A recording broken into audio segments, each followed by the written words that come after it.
I got a couple comments on my last video and on TikTok. You guys like the 400. You want some more details. I am happy to oblige. I am, after all, a man of the people. Let's check it out.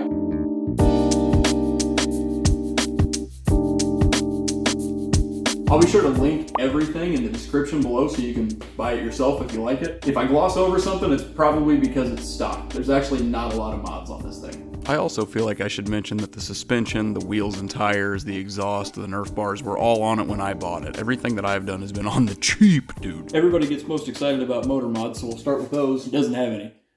It's a stocker. It does have a full HMF exhaust, and it's been jetted for that pipe with an open airbox lid. All the internals are as she left the factory. I'm pretty particular about my controls, maybe too picky. I had a setup that I really liked the feel of with flex bars on my 450, and I was trying to replicate that on here without buying another set of flex bars, because this whole thing is on a budget. I got the ATV mid-bend Pro Taper contours. When I was looking at the charts and the dimensions, it looked like they were the closest thing to the flex bars that I've got. I put them on here, and I couldn't position them in a way that felt right. So I also got a set of these Tusk handlebar risers. I gotta tell you, I hate looking at them. It is a hideous sight with this bar clamp with the risers in the middle. But they did allow me to position the bars where they feel perfect now. I'm really happy with the positioning after having put those risers on there, and they were super cheap. It's got this Pro Taper Sport clutch perch.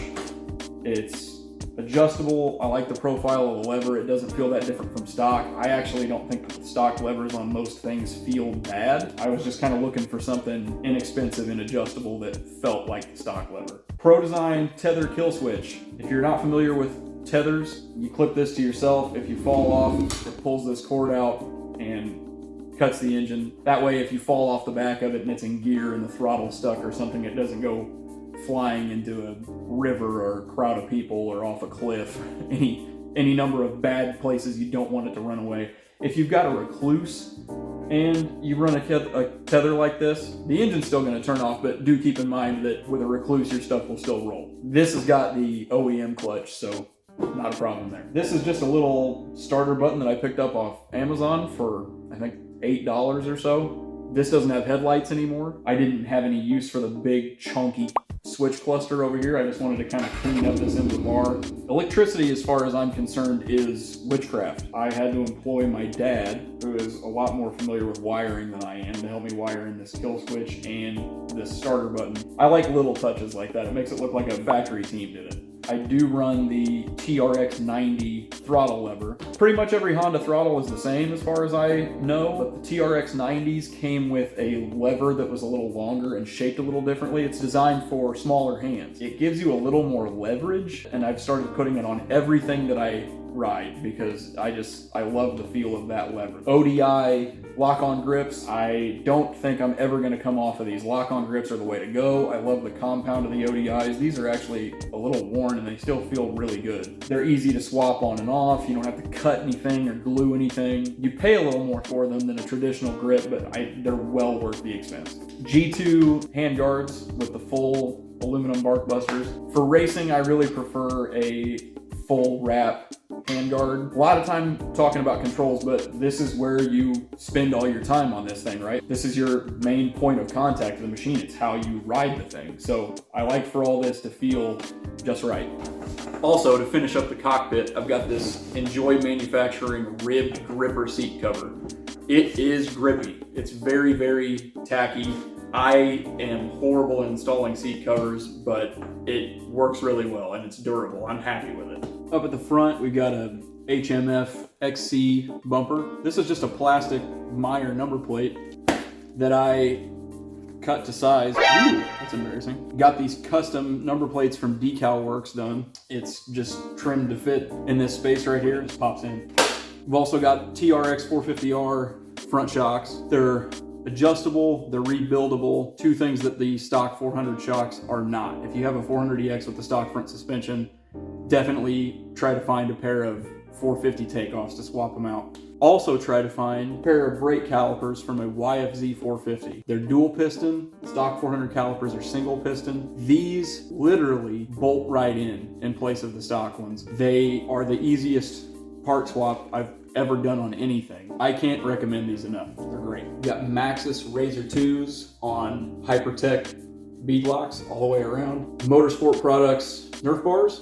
These are going to get replaced soon because this one is broken. I'd like to put a fatter peg on there, but these are doing just fine for now. Out back here, we've got the 450 rear shock as well.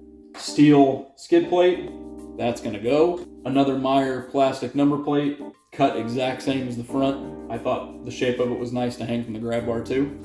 On the underside here for protection, we've got this aluminum skid plate. I honestly don't know what brand this is. I did have to cut out this steel swing arm skid to accommodate the Hess XC linkage. It hangs quite a bit lower than the stock one, and you can't put the skid plate on. More about that in a second. Up underneath there, we've got a 4-inch fan on the oil cooler. These are air-cooled engines. I've found a lot of guys online saying that these fans on the oil coolers are the hot ticket, so we got one, you guessed it, from Amazon, and it's wired in to just run when the key is on. It's just a little cosmetic piece, but when you get rid of the headlights on these Bug Eye 400EXs, you've got this great big open space. Your options are either to get a hood and cut all this off and put a hood on, which looks great, but I'm weird and I gotta do stuff that's different. I got this sheet of carbon fiber from Amazon, made a template for the hole out of cardboard, cut it with a hacksaw. It pops in and it was pretty secure, but I put a ring of epoxy around the backside just to really hold it in place, and I'm really happy with it. When I was a kid flipping through Dirt Wheels magazine, I would see there was the CT racing one, and I think Duncan also had 400s that had headlight plugs like this. Out in the wild, I've never seen them anywhere other than those two, and the one from ATV Off-Road Fury. But I've always thought it would be cool to have one myself. But I couldn't find a headlight plug. Nobody makes them, at least that I could find, so I just made this one. Thank you for watching, guys. I hope I covered everything. If you think I didn't, or you think there's something that I should do to it in the future, let me know in the comments. Thank you so much for watching. I've got another video coming up this week where we test out some new parts and then go back to the races, so be sure to subscribe so you don't miss any of that. We'll see you soon.